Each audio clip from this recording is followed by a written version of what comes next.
Magnifico Rettore, signor Direttore Generale Aggiunto della FAO Martina, Assessore Regionale Rosolén, signor Sindaco, autorità civili, militari e religiose, accademiche, colleghe e colleghi, personale tecnico, amministrativo e bibliotecario, studentesse e studenti, signore e signori. Consentitemi prima di tutto un sentito ringraziamento al Magnifico Rettore per avermi invitato a tenere la prolusione sui temi della cattedra UNESCO di cui sono titolare. Resilienza, un termine oggi diffusamente usato non solo in ambito scientifico ma anche nel linguaggio quotidiano. Le crisi che negli ultimi anni, la pandemia Covid-19, gli eventi estremi legati ai cambiamenti climatici, i recenti conflitti e le gravi recessioni economiche hanno messo e stanno mettendo a dura prova persone, comunità e istituzioni, rendendo la resilienza un elemento fondamentale per affrontare e superare le difficoltà. Ma qual è il suo significato e più in generale quali sono i concetti ad esso associati?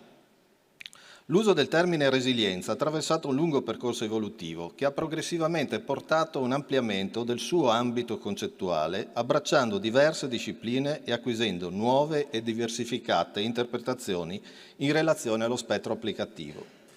Oggi il termine è utilizzato diffusamente nelle scienze ambientali e sociali, nell'ecologia e nell'ingegneria, ma è impiegato ad esempio anche nei campi della ricerca operativa, del management, del computer science, del business, dell'economia e della psicologia.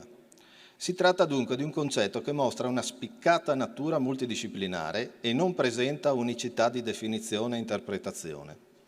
Pur in tale diversificazione è tuttavia possibile cogliere una base comune, sintetizzabile nella capacità di un sistema di far fronte a perturbazioni e cambiamenti e mantenere la sua funzione. La resilienza ha assunto specifica rilevanza nell'ambito delle più recenti politiche delle Nazioni Unite per lo sviluppo sostenibile, per l'adattamento ai cambiamenti climatici e per l'urbanizzazione. Ed è da questa prospettiva che mi accingo a sviluppare alcune riflessioni.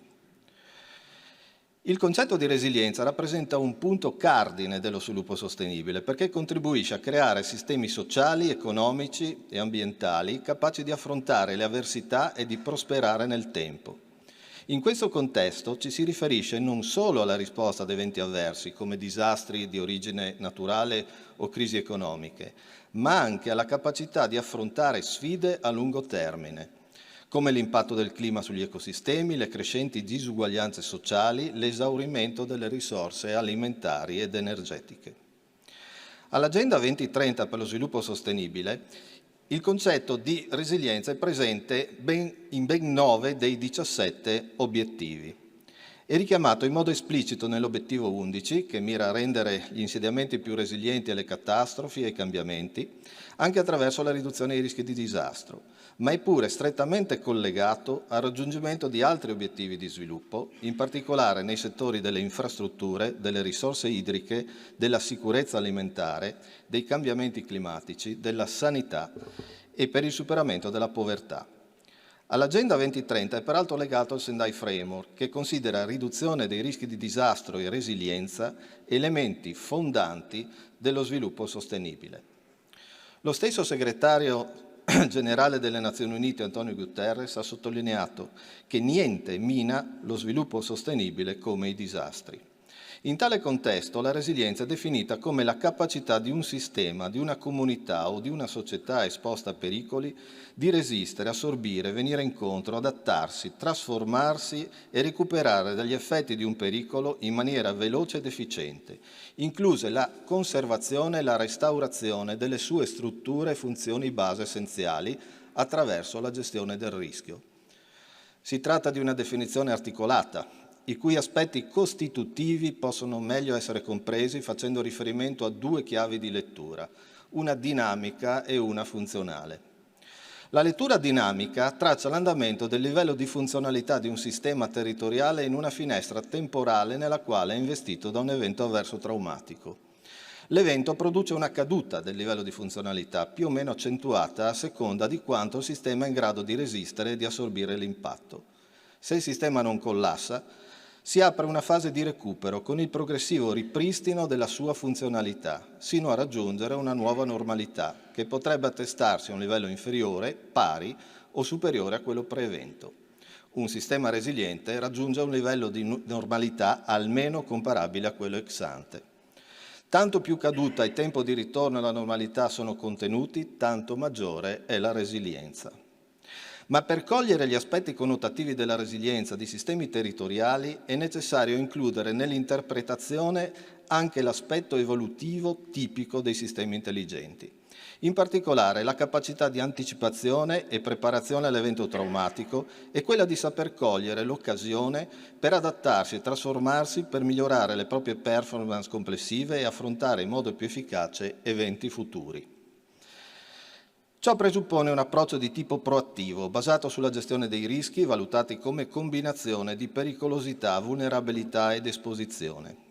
Da un punto di vista funzionale, invece, si può schematizzare il problema con un ciclo composto da 4 fasi: previsione, prevenzione e preparazione prima dell'evento, risposta e recupero dopo l'evento. Questa rappresentazione consente di cogliere il significato delle principali strategie delle Nazioni Unite per la gestione dei rischi di disastro. La riduzione dei rischi, che riguarda prevalentemente le fasi pre-evento, ma si spinge anche alla fase di recupero con la strategia del Build Back Better per ricostruire migliorando la situazione. Il rafforzamento della resilienza, che si riferisce alla capacità di chiudere il cerchio nelle fasi post-evento, il più rapidamente possibile, anche grazie a quanto si è investito nelle fasi del pre-evento. Tali concetti trovano diretto riscontro applicativo in documenti programmatici adottati a livello europeo e nazionale a seguito di eventi traumatici avversi. Ad esempio, il Piano Nazionale di Ripresa e Resilienza, il PNRR, declinazione italiana del Next Generation EU, è un recovery plan post-Covid-19, in cui la ripresa non costituisce un ritorno alla normalità pre-evento, ma è espressione di una politica di Build Back Better che punta agli obiettivi dell'Agenda 2030. Il rafforzamento della resilienza riguarda in particolare la preparazione di tutti gli attori, Stato, imprese e attori sociali, l'adattamento delle filiere produttive all'interno della globalizzazione delle nuove frontiere tecnologiche, la capacità di governare le trasformazioni senza subirle. La resilienza, d'altra parte, va costruita e ciò va fatto nell'ambito di un processo gestionale di problem solving in cui la comprensione del problema deve essere funzionale all'azione, fornendo il necessario supporto per individuare soluzioni contestualizzate e implementabili. In questo assumono un ruolo fondamentale 3 fattori: gli eventi che possono impattare, i sistemi su cui impattano e le caratteristiche, la stabilità e la controllabilità del contesto in cui si opera. Gli eventi traumatici che possono interessare un determinato territorio sono in genere molteplici. Possono avere origine naturale o antropica, presentarsi con effetti inediti o imprevisti ed essere influenzati e aggravati da fattori di rischio sistemici. Si pensi ad esempio alle crisi geopolitiche e economico-finanziarie, all'introduzione di nuove tecnologie o all'improvvisa indisponibilità di risorse o servizi essenziali. L'analisi dei sistemi territoriali fortemente interconnessi e complessi richiede una visione olistica e sistemica, in grado di cogliere gli eventuali effetti a cascata.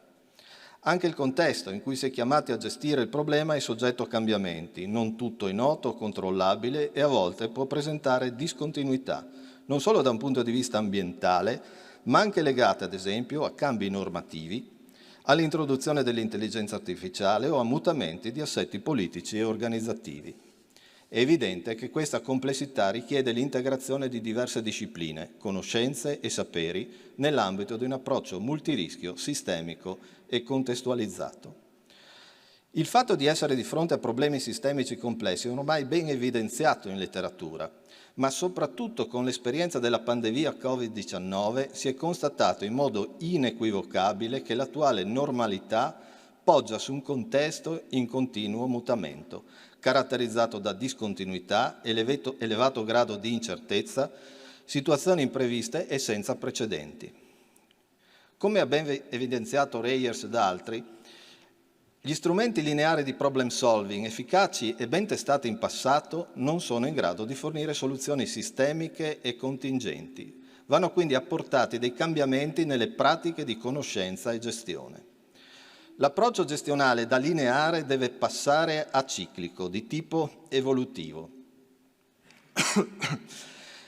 adattivo e contestualizzato, fondato su monitoraggio, anticipazione, adattamento e apprendimento, in cui il feedback tra i vari passaggi, capire, decidere, agire, è l'elemento chiave per mantenere l'aderenza alla situazione contingente.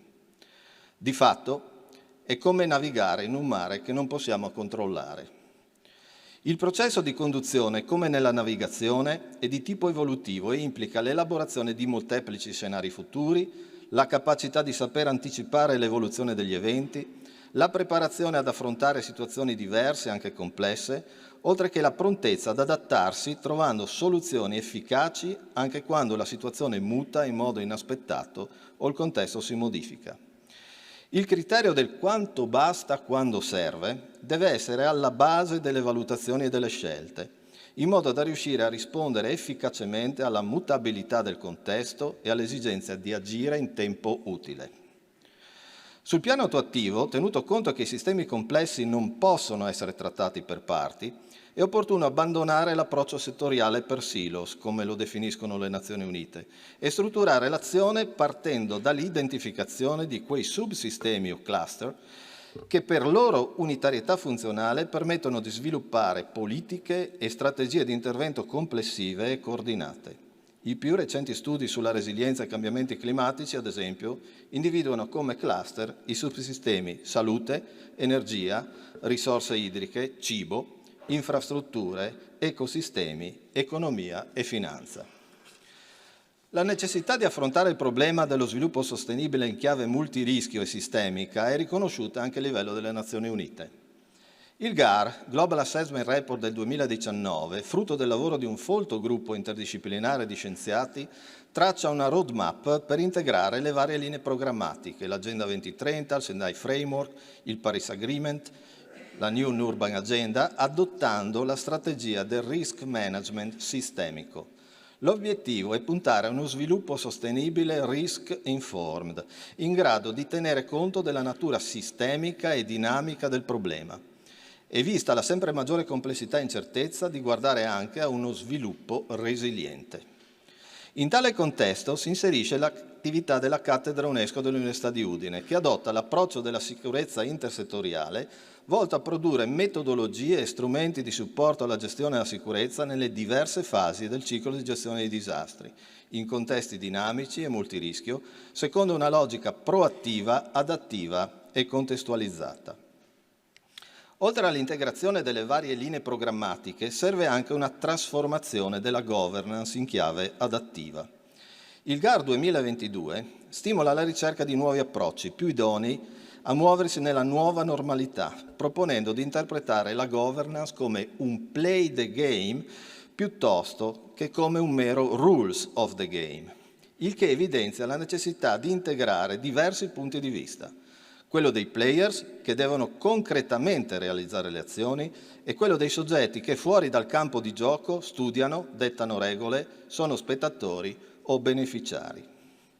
Il processo di governance adattiva per la resilienza è uno dei principali aspetti studiati nell'ambito della Resilience Platform, la rete di cattedre UNESCO dell'area centroeuropea sul tema della resilienza ai disastri per lo sviluppo sostenibile. In tale ambito, utilizzando il paradigma della sicurezza intersettoriale, è stato tracciato un framework concettuale di riferimento che si basa sulla metafora della navigazione e dal quale sono emersi alcuni punti chiave su cui è necessario lavorare: conoscenza, strumenti, comunicazione, approccio gestionale, contestualizzazione e cooperazione. In particolare, le conoscenze scientifiche di modellazione dei fenomeni in chiave evolutiva e di esplorazione del futuro vanno messe a sistema con l'esperienza. È necessario disporre di strumenti previsionali, come i modelli predittivi e i sistemi di allertamento rapido, di strumenti di supporto alle decisioni, come le tecniche per definire priorità di azione o intervento, di piani di azione che operino in un'ottica adattabile, intersettoriale e multilivello. Per questo, dati e informazioni devono essere trasformati in conoscenza utile e contestualizzata. Il ponte di comunicazione tra scienziati, tecnici, decisori e amministratori è di fondamentale importanza. Le soluzioni devono essere il frutto di una coprogettazione, per quanto possibile science-based, che tenga conto delle effettive capacità attuative e che sia aperta a cogliere le opportunità per creare innovazione. La governance adattiva, per poter essere attuata, presuppone un quadro di regole che consenta un certo grado di flessibilità nell'individuazione delle soluzioni contingenti all'interno di margini di manovra predefiniti. Il processo deve essere contestualizzato sia alla fase del ciclo di gestione in cui ci si trova, sia al livello di scala global-local su cui si opera, garantendo i necessari raccordi funzionali. Tutte queste sfide sono più facilmente affrontabili se si mettono a sistema i diversi punti di vista, creando una convergenza sinergica di conoscenze e saperi. Ma è necessario andare oltre. Il sempre più frequente manifestarsi di eventi avversi, situazioni impattanti, ripetute e anche concomitanti, caratterizzate da rapidità e incertezza, quello che Edgar Morin chiama l'epoca delle policrisi e del tempo turbolento, ha portato a interpretare la resilienza come una strategia di miglioramento trasformativo. Nelle più recenti politiche europee, infatti, le situazioni post-crisi sono considerate un'opportunità per integrare e accelerare le transizioni energetica, dell'economia circolare e dello sviluppo equo e inclusivo, attraverso azioni sistemiche di resilienza trasformativa. In quest'ottica, adottando l'approccio sistemico intersettoriale degli obiettivi dell'Agenda 2030, gli obiettivi del 2030 possono essere raggruppati in una sorta di piramide di Maslow, alla cui base c'è il pianeta, seguito dalla società e dall'economia, al cui vertice c'è la partnership per gli obiettivi. Pianeta, società, economia diventano i sistemi chiave su cui intervenire con azioni di miglioramento sistemiche e finalizzate, facendo leva su conoscenza, saperi, partnership e coprogettazione. Questo richiede una ricomposizione di saperi tale da unire hard e soft skills. Non sono sufficienti esperti dei singoli ambiti, ma conoscenze e competenze specialistiche devono combinarsi e integrarsi con competenze e abilità trasversali, quali il system thinking, il crisis management, il creative problem solving, il future foresight, la leadership traslazionale. È un arricchimento delle conoscenze che dovrebbe essere rivolto alle nuove generazioni, ma anche a chi è già nel mondo del lavoro, attraverso iniziative mirate di lifelong learning e di capacity building. Si apre pertanto una grande sfida anche sul fronte della preparazione, formazione e addestramento. L'importanza di mettere a sistema hard e soft skills può essere colta richiamando ancora una volta la metafora della navigazione. Pensiamo al rafting.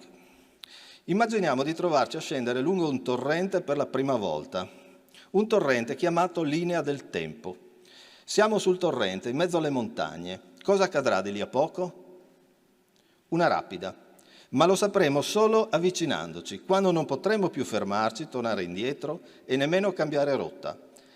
A quel punto destrezza, gioco di squadra, ma anche la qualità dell'imbarcazione e dell'equipaggiamento, insieme alle competenze e capacità dei preparatori, saranno gli elementi fondamentali per riuscire ad affrontare quella prova impegnativa e continuare a navigare, ossia essere resilienti. Concludendo, il percorso tracciato mostra come oggi la resilienza debba essere considerata l'arma vincente su cui puntare per costruire un futuro sicuro e sostenibile, ma allo stesso tempo ponga molte sfide sia sul piano teorico che applicativo. La metafora della navigazione è un utile strumento concettuale per analizzare e comprendere il processo, le problematiche ad esso correlate e le abilità necessarie per raggiungere un obiettivo che è in continuo movimento, correggendo e adattando la rotta qualora si presentino difficoltà o opportunità non previste. Conoscenza, ricomposizione di saperi, approccio sistemico intersettoriale, governance adattiva, contestualizzazione sono gli elementi fondamentali per muoversi verso un futuro sicuro e sostenibile in un ambiente in continuo cambiamento e non completamente controllabile. Intersettorialità, partnership interistituzionale, interdisciplinarietà, intergenerazionalità, insieme a conoscenza e saperi, sono le parole chiave dello sviluppo resiliente. Tutti questi aspetti sono nel DNA delle università e della nostra in particolare, in quanto figlio della ripresa da un disastro e parte fondante dell'azione di resilienza evolutiva della comunità friulana. Una riflessione sul terremoto del 1966 in Friuli a questo punto d'obbligo. La ricostruzione fu impostata come un piano di recovery basato sulle migliori conoscenze scientifiche per il tempo e attuato con una ampia e corale partecipazione e con una visione pionieristica di resilienza che oggi potremmo definire di tipo evolutivo e trasformativo. Faceva infatti leva sulle lezioni apprese dal primo tentativo di riparazione dopo il terremoto del maggio 76, dimostratesi inefficaci a seguito delle violente scosse del settembre successivo, e si poneva un obiettivo che andava oltre la riparazione dei danni, lo sviluppo del Friuli. I risultati di quella politica di Build Back Better sono oggi testimoniati ad esempio dalla Protezione Civile, dall'Università di Udine, dall'autostrada Udine-Tarvisio e dal raddoppio della ferrovia Pontebana. A tutti gli effetti è stata un'esperienza ante litteram di resilienza per lo sviluppo sostenibile. Nell'approssimarsi del 50° anniversario del terremoto nella nostra regione ci sono tutte le condizioni per lanciare la sfida, per attualizzare tale esperienza e capitalizzare quanto già realizzato in sinergia con istituzioni e soggetti del territorio. La palestra di formazione sul campo SERM Academy, la rete delle cattedre UNESCO Resilience Platform, il progetto Eureka per il dialogo intergenerazionale, la metodologia Visus adottata dall'UNESCO per la sicurezza delle scuole applicata in 10 paesi nel mondo, il centro di documentazione del Museo sul terremoto, unitamente alle altre progettualità sviluppate da colleghi dell'università, sono tasselli che possono contribuire non solo a generare un epicentro di saperi per la resilienza, ma anche per sviluppare insieme un vero e proprio laboratorio territoriale di resilienza trasformativa di riferimento internazionale. D'altra parte, come affermava Aristotele, il tutto è maggiore della somma delle singole parti. Grazie.